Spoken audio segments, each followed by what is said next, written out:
There's a kind of quiet death that happens long before the body gives out. It's not the dramatic fall or the sudden, sharp pain. No, it's a slow erosion, a steady giving in to the weight of what's comfortable, what's known. It's when a man looks in the mirror and sees not the architect of his own destiny, but a diligent caretaker of someone else's. His days become a loop. His dreams become distant echoes, fading a little more with each sunrise he lets pass without truly chasing it. He tells himself it's prudence, it's common sense, this avoidance of the great unknown. He clings to the safety of the shore, convinced the waves beyond hold only peril. But sometimes, clinging to the shore is the greatest peril of all. Sometimes, the real risk isn't in losing what you have, but in losing the chance to discover who you could be if only you had the nerve to step into the current. Floyd knew that quiet death intimately.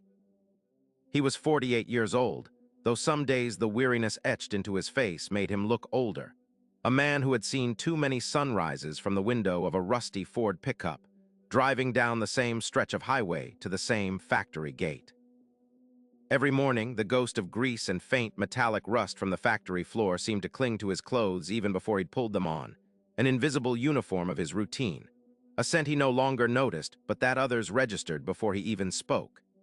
His name was Floyd, and he was a factory worker at Henderson Machine Parts, a sprawling concrete and steel behemoth that smelled permanently of hot oil, cut steel, and the faint, sweet decay of time standing still.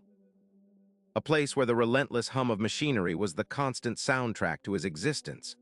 He punched in at 6 a.m. sharp, the clock a faceless judge of his punctuality, its digital numbers glowing green in the dim light of the entrance, marking the start of another identical shift. He punched out at 2 p.m. 5 days a week, sometimes 6 when overtime called, which it often did. Overtime was good, meant a few extra bucks for Martha's meds, for the trailer's upkeep, for just barely keeping his head above the water that constantly threatened to pull him under. He wasn't a man who indulged. Every penny had its purpose, carefully allocated, a quiet budget in his head that left little room for spontaneity or personal luxuries. His face, lean and weathered, was a map of unspoken burdens, a testament to years of quiet strength. Lines around his eyes fanned out like the spokes of a broken wheel, telling tales of squinting under harsh fluorescent lights, of countless hours of focused, repetitive tasks, of worries chased down alone in the dark. His mouth, usually set in a firm, almost grim line, spoke of a man who didn't waste words, who kept his thoughts locked behind a quiet, reserved exterior. He wasn't unfriendly, but he wasn't exactly friendly either. He held himself apart, a conscious choice to avoid the small talk, the casual complaints that filled the break room. Not grim exactly, but tired. A deep-set weariness that seemed to have settled into the very bone, residing in the slump of his shoulders, the slow, deliberate pace of his walk, the way he carried his lunch bill like it weighed more than just a sandwich and an apple. It was the weight of a life lived dutifully without fanfare. His hands, though, those were the true storytellers, speaking a language of raw experience that his mouth refused to utter. Thick, calloused, the skin tough as old leather, they were scarred by years of gripping wrenches, of feeding cold metal sheets into hungry presses, of maneuvering heavy parts into place on an assembly line that never stopped for anything less than a catastrophic breakdown. There was a faint sheen of oil permanently embedded in the creases of his knuckles, an indelible mark of his trade, almost like a second skin. These were hands that had earned every ache, hands that could fix almost anything mechanical with an innate understanding that bypassed manuals and diagrams. But they moved with a mechanical precision that spoke of routine more than passion. There's a quiet truth etched into the calloused hands of every working man. That the safest path often leads to the deepest regret. It's the path of not daring, of holding on to the little you have so tightly that you miss the chance to grab for more. We all know that whisper in the dark, the one that asks, "What if?" And for too many, that whisper turns into a shout, echoing in an empty room long after the moment to act has passed. There are men who live their entire lives trying to silence that voice, believing that a steady paycheck, no matter how small, is worth more than the chance of a dream. They become masters of routine, of predictability, their days a series of carefully managed expectations, never venturing beyond the fence posts of their comfort. But comfort, hard-won as it might be, can sometimes be a cage built of habit and fear. And sometimes it's not the big gamble that breaks you, but the slow, corrosive certainty of what will never be. This is a story about such a man whose life was a testament to that quiet truth, to the steady, unyielding pressure of daily, repetitive tasks, of worries chased down alone in the dark. His mouth, usually set in a firm, almost grim line, spoke of a man who didn't waste words, who kept his thoughts locked behind a quiet, reserved exterior. He wasn't unfriendly, but he wasn't exactly friendly either. Floyd, that was his name. 48 years old, and most of them had been spent inside one factory or another, listening to the same symphony of grinding gears and hissing steam. He wasn't a man you noticed first in a crowded room, or even third. He was the kind of man you noticed after a week of working beside him, when you realized he was always there, always on time, always doing his share without fanfare or complaint. His face, weathered by early mornings and late nights, held lines around his eyes that weren't from laughing, but from squinting at blueprints under fluorescent lights, or maybe from just looking out at the world with a permanent, quiet caution. His world started before the sun did, every damn day. 5 a.m., the shrill, tinny ring of the alarm clock on his nightstand, a sound he'd learned to resent more than the factory whistle itself. A groan, a stretch of tired muscles, and then the ritual. Feet hitting the cold linoleum of his small, single-wide trailer. Coffee brewing in the worn machine, the smell a brief comfort before the day truly began. A piece of toast, sometimes an egg if he felt flush, eaten standing at the counter, listening to the quiet hum of the refrigerator. The trailer, small as it was always impeccably neat.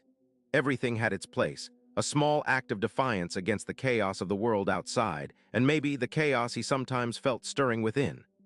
Then the drive.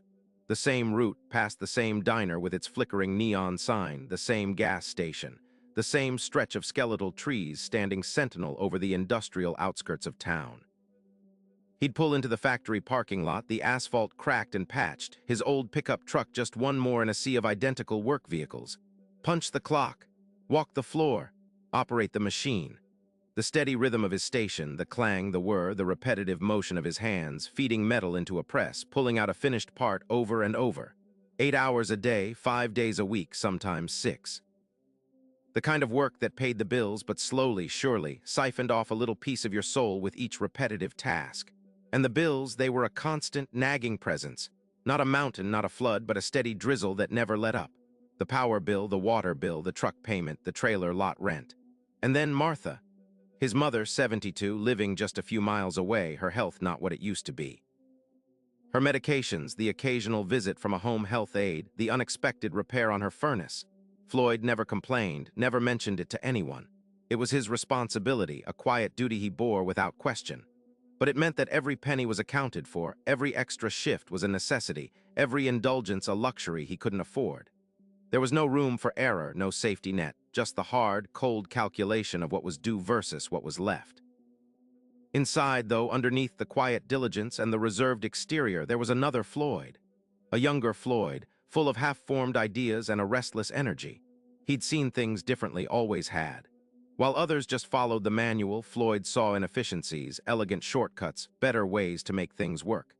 He'd sketched designs on napkins during lunch breaks, imagined innovative twists on the factory's standard products. There was a particular idea, a small, unique product design that had been a quiet obsession for years, living in the back of his mind, slowly taking shape in his off hours in the small, cluttered shed behind his trailer. It wasn't a revolution, but it was his. It was practical, it was clever, and he believed it was genuinely useful. But those ideas, those sparks of ingenuity, they always seemed to wither on the vine. He'd mentioned a few to supervisors over the years, cautiously, hoping to see them take root. Mostly they were met with a grunt, a dismissive wave, or worse, they were quietly absorbed, polished up, and presented by someone else higher up the chain without a single credit to the man who first conceived them. Each time it was a small sting, a confirmation of the quiet voice that whispered, "See, just stay in your lane, Floyd. Don't make waves." And so, over time, the sparks became embers, then just ash, buried under layers of routine and resignation. He was a man haunted not by ghosts, but by the specter of what might have been. The gap between the Floyd who punched the clock every morning and the Floyd who dreamed of creating something of his own, something that mattered, something that could provide more than just enough to get by. That gap was a chasm growing wider with each passing year. He feared failure, sure, but what truly gnawed at him was the fear of stagnation, of waking up at 68 and realizing he'd lived the same day for 40 years. He'd settled for good enough so many times, rationalizing it as being sensible. responsible. But good enough had become a cage, its bars woven from the threads of what-ifs and unspoken regrets. He understood risk as only a negative outcome, as something that took away, never something that could give. And that understanding kept him bound, tighter than any chain, to the monotonous path he knew, even as his soul yearned for the unknown. The factory floor hummed its familiar, oppressive song, a grinding symphony of conveyor belts, hydraulic presses, and the rhythmic clang of metal on metal. Floyd, at his station, his hands moving with the precision of decades-long habit, felt the dull ache in his shoulders and the phantom vibration of the machinery deep in his bones. It was another Tuesday, indistinguishable from the thousands that had come before. Another day where he assembled the same component, watched it slide down the line, and knew with a weary certainty that his contribution would be consumed by the maw of the industrial machine, forgotten as soon as the whistle blew. But then, a flicker, a small, almost imperceptible tremor in the well-worn fabric of his routine. A local industrial entrepreneur, a Mr. Henderson, known in town for turning obscure ideas into profitable, niche products, had put out a general call. Henderson's company, Apex Innovations, was seeking fresh designs for specialized tools, things that solved common problems in uncommon ways. Most folks scoffed. Another fly-by-night operation, they said, another dreamer promising the moon. But something in Floyd, buried deep beneath the ash, stirred. He'd been tinkering for years with a concept, a specialized ergonomic grip and attachment for the assembly tools his line used daily. It was designed to reduce wrist strain, prevent repetitive motion injuries, and crucially, speed up a critical part of the process without sacrificing quality. He'd drawn it out on napkins, then on CAD software he'd taught himself in the quiet hours after Martha was asleep, honing every curve, every latch, every pivot. It wasn't just an idea, it was a solution born from his own daily aches and the quiet observations of his colleagues' struggles. He'd almost let it die like all the others. Almost. This time, though, something was different. Perhaps it was the sheer audacity of Henderson's call, or maybe the feeling that time was truly running out. He printed his polished designs, drafted a concise explanation of the problem and his solution, and with a knot in his stomach the size of a golf ball, he emailed it to Apex Innovations. He expected silence. He was ready for it. He'd even rehearsed the shrug he'd give himself when nothing came back. Instead, a week later, his phone rang. It was Henderson's assistant. A meeting was set. Floyd, dressed in his only good suit, the one he wore to Martha's church on Christmas and Easter, felt a tremor in his hands as he walked into the sleek, modern office. Henderson was a man in his early 50s, sharp eyes, a restless energy. He listened, truly listened, as Floyd, stumbling over his words at first, then gaining a surprising clarity, explained his design. Henderson leaned back, a faint smile playing on his lips. "Floyd," he said, the name sounding foreign coming from this man, "this isn't just an idea. This is a patent waiting to happen. There's a market for this, a big one." Then came the catch, delivered with a directness that both electrified and terrified Floyd. Henderson would commit to manufacturing and distribution if Floyd could deliver a fully functional, market-ready prototype within 90 days. And to do that, Floyd would need to fund the initial build himself. Material costs, specialized fabrication, a basic patent application fee, a tiny bit for market research validation. Henderson outlined the numbers. It wasn't a fortune, not to a man like Henderson, but to Floyd, it was the sum total of his carefully hoarded emergency fund. Nearly $15,000, squirreled away over 2 decades for Martha's medical emergencies or his own eventual meager retirement. And on top of that, Henderson suggested he might need to take out a small personal loan, perhaps against the equity in his single-wide, to cover contingencies and ensure he could focus solely on the prototype for a few months. "No guarantees, Floyd," Henderson had warned, his eyes unblinking. "Innovation is a gamble, but if you're right, it could change everything." Floyd drove home in a daze, the factory lights blurring behind him, the drone of the road a hollow echo of the one inside his head. The numbers Henderson had rattled off circled like vultures. $15,000, his safe harbor, his safety net. The thought of liquidating it, of putting his trailer on the line, sent a cold dread through him, a familiar, paralyzing fear that had always kept him anchored to the familiar. He lay in his bed that night, the digital clock on his nightstand glowing 3:17 a.m., a stark, unforgiving red in the oppressive darkness of his small bedroom. The silence of the trailer was broken only by the chirping of crickets outside and the frantic, suffocating beat of his own heart. He tried to close his eyes, but his mind raced, replaying Henderson's words, picturing his savings account balance shrinking to zero, imagining the eviction notice, the look on Martha's face if he failed her. His life, laid bare in the harsh light of 3 a.m., was a tapestry woven with caution. He'd always chosen the path of least resistance, the one promising security, however modest. He told himself it was for Martha, for her steady care, for the predictable bills. But now the truth, raw and unvarnished, gnawed at him. He'd played it safe, not just for her, but for himself. To avoid the sharp sting of failure, the humiliation of trying and falling short. The good enough that had once felt like a sensible compromise now felt like a slowly shrinking cell. He felt the bars pressing in, not from the outside, but from within, forged by his own timid choices. He got up, walked to the small, scratched kitchen table, and sat down. His hands, usually so steady, trembled as he gripped the edge of the formica. What was his life? A perpetual grind, a quiet desperation. He saw himself at 68, still punching the clock, his body more broken, his spirit more crushed, the dreams fully dead and buried this time. He imagined the ache in his chest then, the profound, unshakable regret of never having truly tried, of allowing fear to dictate his entire existence. He pictured his mother, Martha, her gentle smile, her unwavering faith in him, even when he gave her little reason to have it. What if he lost everything? What if he couldn't provide for her? The terror was visceral, a cold hand squeezing his gut. But then another image flickered, his own face in the mirror, years from now, empty, resigned. And suddenly that image was more terrifying than any financial ruin. The risk he had always believed was in losing. But what if the greater risk was in never playing at all? What if the true cost was the erosion of his own soul, the slow, silent death of hope? He'd built a life around avoiding loss, but in doing so, he realized he had lost something far more precious, the chance to truly live. The silence of the night pressed in, demanding an answer.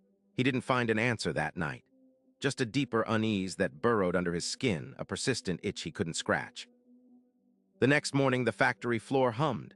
Fluorescent lights flickered, casting a sickly yellow glow on the gray machinery. Floyd moved through his tasks, mind still replaying the silent question from the night before. It was during his lunch break, a stale ham sandwich clutched in his hand, when the shift supervisor, Lenny, sauntered over.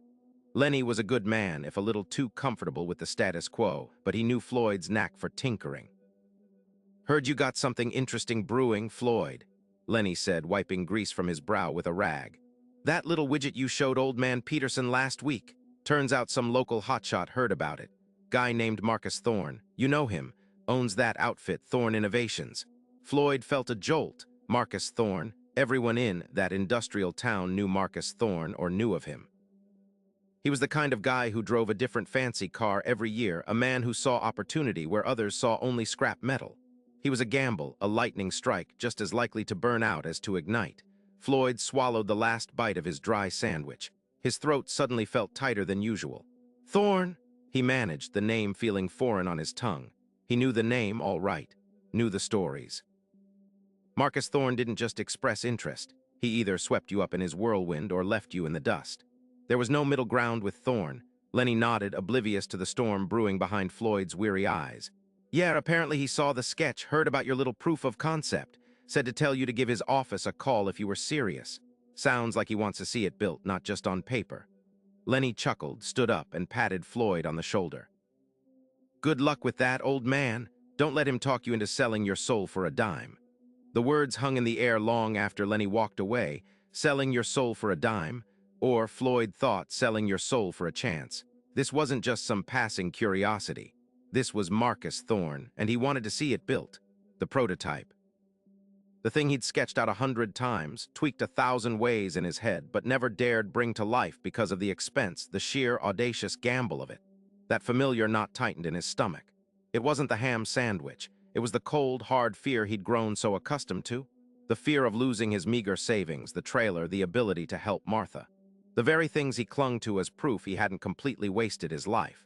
He could simply ignore Lenny's message. Let it drift away like so many other half-formed ideas, so many other what-ifs. He could go back to the safe, predictable rhythm of the factory. The alarm at 5 a.m., the endless repetition, the quiet erosion of everything he once dreamed of. But then an image flashed in his mind, clearer than any blueprint. his own face in the trailer mirror, 3 a.m. just hours ago. The hollow eyes, the deep-set lines, the silent question that had echoed in the dark. What if the true cost was the erosion of his own soul, the slow, silent death of hope? It wasn't a sudden burst of courage that hit him, not a lightning bolt of clarity. It was something quieter, deeper, like the slow, inexorable shift of a tectonic plate. A profound weariness with the way things were, an ache that had festered for decades. He looked at his calloused hands, hands that could build anything, fix anything, yet had spent 40 years building someone else's dreams, fixing someone else's machines. "Enough!" he whispered, the word barely audible over the din of the factory. It wasn't a defiant shout, but a quiet, resolute surrender to a truth he could no longer ignore. Enough of the what-ifs. Enough of the silent compromises. Enough of choosing the path of least resistance only to find it led to the path of least living. He didn't know what would happen next, didn't have a plan beyond this moment, but he knew, with a bone-deep certainty, that he couldn't just keep going on like this. The risk of trying, of failing, suddenly seemed less terrifying than the certainty of remaining exactly where he was forever. The phone number Lenny had jotted down on a greasy napkin felt heavy in his pocket. Felt like a small, rough stone, a secret. Later that evening after his shift, after he'd eaten a solitary dinner and checked in on Martha, Floyd sat at his worn kitchen table. The trailer was quiet, too quiet. The phone on the wall looked like an alien artifact, an instrument of terrifying potential. He stared at the napkin, at the smudged digits. His fingers trembled as he picked up the receiver. His heart hammered against his ribs like a trapped bird. "Don't do it, Floyd. Think of Martha, think of the savings. You could lose everything." The old voices, the familiar fears screamed in his head. They were loud, insistent, almost overwhelming. He felt a cold sweat break out on his forehead. His hand hovered over the rotary dial, then dropped. He just couldn't. It was too much. He sat there for a long moment, the silence amplifying the internal battle. Then he remembered the dark night, the question he couldn't answer. He remembered the feeling of shrinking year after year, until he was just a shadow moving through a life that wasn't quite his own.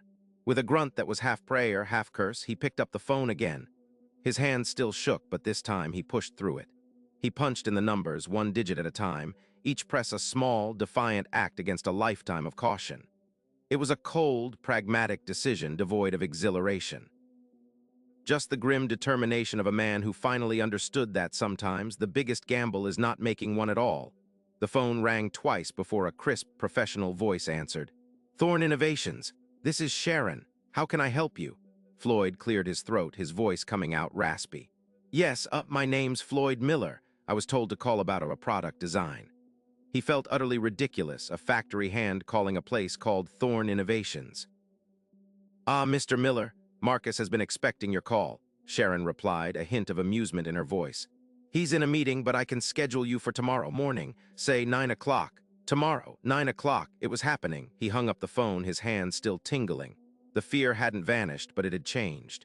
It was no longer a paralysis, it was a potent, bitter fuel. He was on the edge of a cliff, and the wind was picking up. He hadn't leaped yet, but he'd walked right up to the very edge. And for the first time in a long time, the view, terrifying as it was, felt like it was truly his. The next morning, 9 o'clock came too fast and too slow all at once. Floyd found himself standing in a modern reception area, all glass and polished concrete, the kind of place that smelled faintly of expensive coffee and ambition. Sharon, the voice from the phone, greeted him with a polite smile, ushering him into a conference room that felt vast and intimidating. Marcus Thorne was already there, a man whose easy confidence was almost a physical presence. He wasn't slick or flashy, but he had the kind of calm, assessing gaze that made Floyd feel like an open book. "Floyd Miller, I presume?" Thorne said, extending a hand. His grip was firm. "Sharon mentioned you had an idea. Let's see it." Floyd fumbled with the worn canvas bag he'd brought, pulling out his crude, handmade prototype. It was a block of wood, some scavenged metal, and a few carefully machined parts he'd made in his garage, painted with a cheap spray can. It looked like a child's toy next to the sleek high-tech gadgets Thorne probably dealt with daily. He set it on the gleaming conference table, feeling the heat rise in his cheeks. He launched into his pitch, his voice surprisingly steady despite the tremor in his hands. He explained the problem it solved, the market niche, the efficiency gains. He spoke of the frustrations on the factory floor that had driven its creation, the quiet observations no one else seemed to notice. Thorne listened, not interrupting, occasionally raising an eyebrow or making a quick note. When Floyd finished, the silence stretched. Floyd braced himself for dismissal for the polite but firm, "Thanks for your time." Thorne picked up the prototype, turning it over in his hands. "Interesting," he finally said, his gaze still on the device. "Crude, yes, but the concept, it's solid, elegant even in its simplicity. You made this yourself?" "Yes, sir, after hours. Took me a while." "I can see that."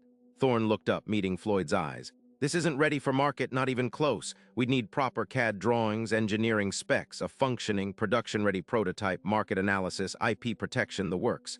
And it's going to cost." "A lot," he leaned back. "But I like it. I like your story. I'm willing to put some resources into this, but you'll need to commit. Fully, that means you fund the initial prototyping stage. My team will guide you, but the upfront capital for materials, specialized equipment, professional consultations, that's on you. We're talking 5 figures, Miller. Minimum. 5 figures." Floyd's stomach dropped. His meager savings, painstakingly accumulated over decades of penny pinching, wouldn't cover half of that. And a loan. He'd never taken on serious debt in his life. The very word felt like a millstone around his neck. Thorne saw the hesitation in his eyes. "It's a risk, Mr. Miller, a big one. No guarantees. You put up the cash, we help you get it to the next stage. If it works, we talk partnership. If it doesn't, well, you'll have learned a lot." Thorne's voice was neutral, but his gaze was challenging. He was testing him. Floyd swallowed the words, "No thanks," almost forming on his tongue. He thought of the factory, the endless cycle, the weight of quiet desperation. He thought of his mother, Martha, and the comfortable retirement he dreamed of giving her. Then he thought of the view from the edge of that cliff, the terrifying, exhilarating feeling that it was his. "I'll do it," Floyd heard himself say, his voice surprisingly firm. "Tell me what I need to do." The next few days were a blur of bank visits, loan applications, and uncomfortable conversations with the loan officer who looked at his factory salary and humble trailer with thinly veiled skepticism. Liquidating his emergency fund felt like amputating a limb. Every signed document, every wire transfer was a step deeper into uncertainty, each one burning a hole in his gut. His financial safety net, the one he'd spent a lifetime weaving, was gone. He started working with Thorne's design team late into the evenings after his shifts at the factory. He'd clock out, grab a quick lukewarm dinner, and head to his small garage, now his makeshift workshop. The initial thrill of the meeting quickly gave way to the brutal reality of the grind. His simple prototype needed to be translated into precise, technical drawings. Materials were expensive. Mistakes were costly. Day 3, he spent 4 hours wrestling with CAD software that seemed to mock his every attempt. His fingers, accustomed to the tactile familiarity of wrenches and steel, felt clumsy on the keyboard. He looked at the glowing screen, at the complex schematics, and despair began to creep in. He was a factory worker, not an engineer. What had he been thinking? He wanted to quit. He wanted to curl up in his bed and pretend none of this had ever happened. He almost did. One evening, after a particularly frustrating session where a crucial component snapped, rendering hours of careful work useless, Floyd slammed his fist on his workbench. Splinters bit into his skin. He stood there, panting, the smell of sawdust and stale oil thick in the air. The faint glow of the small lamp illuminated the chaos of his garage, a reflection of the chaos in his mind. He was tired, bone-weary, and terrified. He could hear the faint, mocking voice of his old self, the one that had always said, "See, this is why you don't take chances." He picked up the broken piece, turning it over and over. It was just a small piece of plastic, but it felt like the weight of his entire future. He thought of Thorne's words. "No guarantees." He remembered the look on the loan officer's face. He thought of Martha, who, seeing his exhaustion, had asked, "Everything all right, son? You look like you're carrying the world." The easiest thing would be to walk away, cut his losses, go back to being the quiet, reliable Floyd, the one who never ruffled feathers, never dreamed too big. The factory floor was waiting, the steady paycheck, the predictable rhythm, the absence of crushing pressure. But then he remembered the alternative, the quiet, slow suffocation of an unlived life. The nagging, "What if?" He had felt that for decades. He had lived that. And standing on the edge of that cliff just before he said, "I'll do it," he had felt something else. A flicker of something akin to freedom, a sense of agency. The view had been terrifying, yes, but it had also been his. He looked at the broken component, then at the half-finished drawings on his screen. No, he decided, not yet, not today. He might fail, he probably would. But he wouldn't fail because he quit. He'd fail because he tried. And that was a difference he was finally beginning to understand. With a sigh that emptied his lungs, he reached for a fresh piece of material, his eyes already assessing the angle of the break, planning his next attempt. His hands might be tired, but his will was still burning, a stubborn, defiant ember in the dark. Weeks bled into each other, the nights blurring into a cycle of blueprints, soldering fumes, and the soft hum of his trailer refrigerator. Day by day, component by component, something began to shift. It wasn't a sudden, blinding revelation, more like the slow, deliberate turning of a massive, rusted gear that had been stuck for decades. The frustrations didn't vanish. The wires still tangled, the circuits still fried, the plastic still melted at the wrong temperature. But his reaction to them changed. A failed circuit board that once would have sent him into a silent spiral of self-doubt and weary resignation now merely became a problem to be solved. A puzzle piece misplaced, demanding another look, another angle. He'd still curse under his breath, maybe even slam a fist on the workbench, the old habit dying hard. But then, almost immediately, he'd pick up his tools again, his mind already dissecting the error, searching for the solution instead of dwelling on the setback. It was like he'd traded his passive despair for an active, gritty determination. Martha, his 72-year-old mother, noticed it first. She'd always worried about Floyd, a quiet man who carried his burdens like heavy stones in his pockets. Lately, though, when he came by on Sundays, there was a different light in his eyes. It wasn't happiness, not exactly, but a focused intensity she hadn't seen since he was a boy tinkering with broken radios. He was tired, sure, dark smudges under his eyes, but his gaze was steadier. He'd talk about the factory, about the small improvements he was making to his design, not with the usual resigned tone, but with a quiet enthusiasm that made her old heart flutter with a forgotten hope.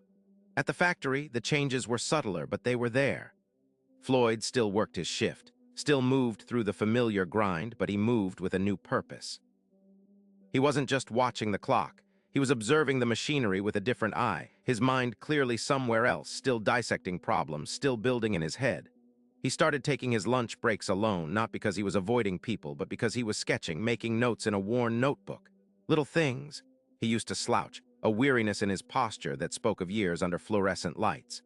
Now his shoulders were a touch straighter, his steps a little more deliberate. When a problem arose on the line, he was quicker to offer a solution, his voice still low, but imbued with a nascent authority, like a man who'd been wrestling with complex problems in the dark and was finally ready to share what he'd learned. The other guys, the ones who usually saw Floyd as just part of the background hum, started to notice. A nod here, a surprised glance there. Floyd wasn't the same. He was still Floyd, but something vital had been rekindled. The hope that had been a distant glimmer in his chest was now a steady flame, warming him from the inside out. Then came the day. The prototype, crude but functional, sat on his workbench, a testament to sleepless nights and liquidated savings. It wasn't perfect, far from it. There were rough edges, visible solder points, and a slightly off-kilter switch. But it worked. It did exactly what he'd envisioned, what he'd been sketching on napkins for years. The day of the meeting with Mr. Thorne, the local entrepreneur, dawned gray and cold, mirroring the knot of anxiety in Floyd's stomach. This was it. The moment he'd bet everything for. The last of his savings, borrowed money, the long nights, the silent arguments with himself. He arrived at Thorne's office, a converted warehouse space buzzing with young, energetic faces, feeling like a relic from another time. His factory clothes felt stiff and out of place among the crisp shirts and polished shoes. But as he sat across from Thorne, a man with a sharp mind and an even sharper gaze, something in Floyd settled. He placed his prototype on the polished table, the plastic feeling strangely warm beneath his fingertips. He took a deep breath and then he began to speak. He didn't just explain the product, he told its story. He spoke of the problem it solved, a problem he'd seen countless times on the factory floor. He talked about the hours he'd spent, the frustrations, the breakthroughs. His voice, usually quiet and reserved, carried a new conviction. He articulated his vision, the market, the potential. He didn't fumble for words. They came, clear and concise, born from years of quiet contemplation. He answered Thorne's questions with confidence, his eyes meeting the entrepreneur's without flinching. This wasn't the Floyd who played it safe. This was the Floyd who had faced down his fears in the dead of night and come out the other side. Thorne listened, expression unreadable, occasionally nodding, making notes. When Floyd finished, there was a long silence, broken only by the hum of the air conditioning. Floyd's heart hammered against his ribs. He had laid it all out. His future, his belief, his very self. Finally, Thorne leaned back, a faint smile touching his lips. "Floyd," he said, "I've seen a lot of pitches. Most of them are slick, full of jargon, but empty inside. Yours has got grit. It's got soul." He picked up the prototype, turning it over in his hands. The design is raw, needs refinement. The business plan is, well, it's a factory worker's business plan, but the idea and more importantly, I see something here. He didn't offer a full investment on the spot. He was a shrewd businessman after all, but he offered something else. He offered mentorship, resources, a chance to refine the prototype and develop a proper business strategy. He offered a path forward, a bridge from the trailer workshop to a real opportunity. It wasn't the guaranteed millions Floyd might have secretly dreamed of, but it was far, far more than he'd ever dared to hope for. It was a tangible validation, a hand reaching out from the world he'd only ever watched from afar. Leaving Thorne's office, the gray sky hadn't changed, but the world felt different, lighter. A profound calm settled over Floyd, a peace he hadn't known was possible. The immediate financial future was still uncertain, the road ahead still steep. But he wasn't looking at it with dread anymore. He was looking at it with eyes wide open, ready to climb. He had faced his greatest fears, taken his biggest gamble, and regardless of what came next, he had already won. Later that week, sitting on his porch, watching the last sliver of sun dip behind the sparse woods, Floyd finally understood. He looked at his hands, calloused and worn, the same hands that had toiled for decades, the same hands that had carefully, painstakingly built his dream. The risk hadn't been about losing the trailer or the meager savings or facing Martha's quiet disappointment. The risk had been about losing himself, the Floyd who could only ever wonder, what if? He had put every chip he had on the table, not for the money, not even for the product itself, but for the chance to see if he had it in him. And he did. He thought of the factory, the endless shifts, the quiet desperation that had once defined him. It hadn't disappeared entirely, but it no longer held him captive. He was still Floyd, the factory worker, but he carried himself with a quiet dignity now, the dignity of a man who had faced his own limitations and pushed past them. Sometimes, he murmured to himself, the words tasting like hard-won truth, you gotta put your chips down. Not because you're sure you'll win, but because if you don't, you'll always wonder. The real win ain't all